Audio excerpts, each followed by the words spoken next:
Good morning, guys. I am back to do another video this morning of a couple of things, my experience, and a little bit about the Copic certification class that I went to. Um, I had a lot of fun taking the class. It was a little bit expensive, but as I mentioned before, it's probably one of the best things I've done for myself with Copics, where Copics is concerned. So very first class, it's a 2-day thing. Well, they have a 2-day class, but you can decide whether or not you want to do the 2 days. The first day is the basic and the second is the intermediate. And if Copic is coming to your town, I would suggest you do both, because then you have to wait till they come back again, or you have to go somewhere else to get your intermediate certification. And intermediate is really where it's at.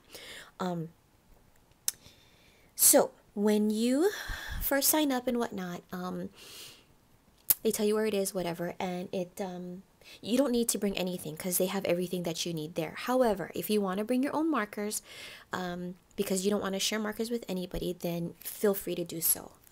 There are some ladies that were very hardcore and they bought their markers, and I was like, ooh, okay. But I didn't have enough markers to bring, and so I did not. I just used what they had. The basic class runs from 9 to 4 with an hour break for lunch, and then snack breaks in between, or bathroom breaks in between. So in my class that I took, there was like 32 to 35 people, and the class was taught by Lori Craig. When you sit down at the area that you're gonna, wherever desk area you want to sit, there are a bunch of things waiting for you. And the very first thing that I noticed right away was this little cute Copic bag with the Copic logo on it, with some markers in it, and in it was colorless blender, refill, and these multi-liners. Okay, and there were 4 multi-liners in here. So that was one of the things. Then we were also given this little portfolio book. And what this is for is to actually put the samples of our coloring samples in here. I got 2, so this is the one from my first day. I actually combined both of my samples from both of my classes into one, and I'll show you that. Then you get these catalogs, and this is a product catalog. Just talks about every single thing that they offer. Airbrush, multi-liners, some artists that actually did stuff for them. Colorist, blender, all sorts of stuff. Okay. This was a pamphlet, and it talks about color marker techniques. Honestly, I didn't even go through that stuff because everything that's in these things, Lori went over with us. Then she taught us how to do the, this is a pamphlet about the color wheel. She taught us how to read it and how to utilize it for future projects and blending and whatnot. Then we had this little packet of paper, and in it there were different stamped images on different kinds of paper, so that we could get a feel for what things would feel like if you color on different kinds of papers. So let me just give you an example of what was in here. So we had some acetate, and as you can see, one of the techniques we learned was using acetate to color. And then we have vellum to show us what Copic would look like on vellum. And then she provided stamped images for us to practice on. And these are just some of them, because the rest are actually inside my little portfolio. So that's that. Then you have your Copic manual. And like I said, this is the basic class. And so in it, basic is like about the Copic markers, how to tell the coloring, what the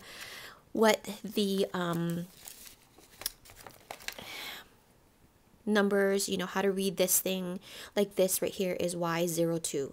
What the 0 is and what the 2 is. And Y would be the color family, whatnot. Okay, how to replace ink, how to re-ink it, how to change the nibs, basic coloring techniques. So, for instance, when I say basic coloring techniques, let me just show you some things that we worked on. Now, mind you, I am not a professional. This is really the first time I've ever learned how to color with Copics correctly. So, my samples are terrible. I am just going to warn you in advance. All right, so this is what we learned first. So what she said was to pick 3 colors within the same family group, 2 numbers apart, and we would learn how to blend. So first she taught us how to take your Copic marker and go over the paper, just kind of wetting it with the lighter color in circular motions. Then you would take your pen, a darker shade, and then you would use this flicking motion, which was like this, okay? And that helps to blend things out easier. So this is my first attempt at blending, and it's awful. But I'm going to practice. This is also the feather blending technique. Again, flicking and blending it into the other one. As you can tell, I blended better here than I did the rest of these two. This one, she taught us how to actually make texture using our colorless blender. So say for instance, you like this jeans pocket. What I did was I used B34 and I used B37 as the shading, which you probably can't even tell, but went over this, colored it in, and then she went around and passed out some pieces of little denim fabric. So what you did was you would soak your colorless blender into the denim fabric and put it onto your image, and lo and behold, it makes these little texture, like it makes texture on your image. So pretty much you could use anything that has texture, material, tissue paper, lace, whatever, netting. You can go to town making textures on whatever it is that you color.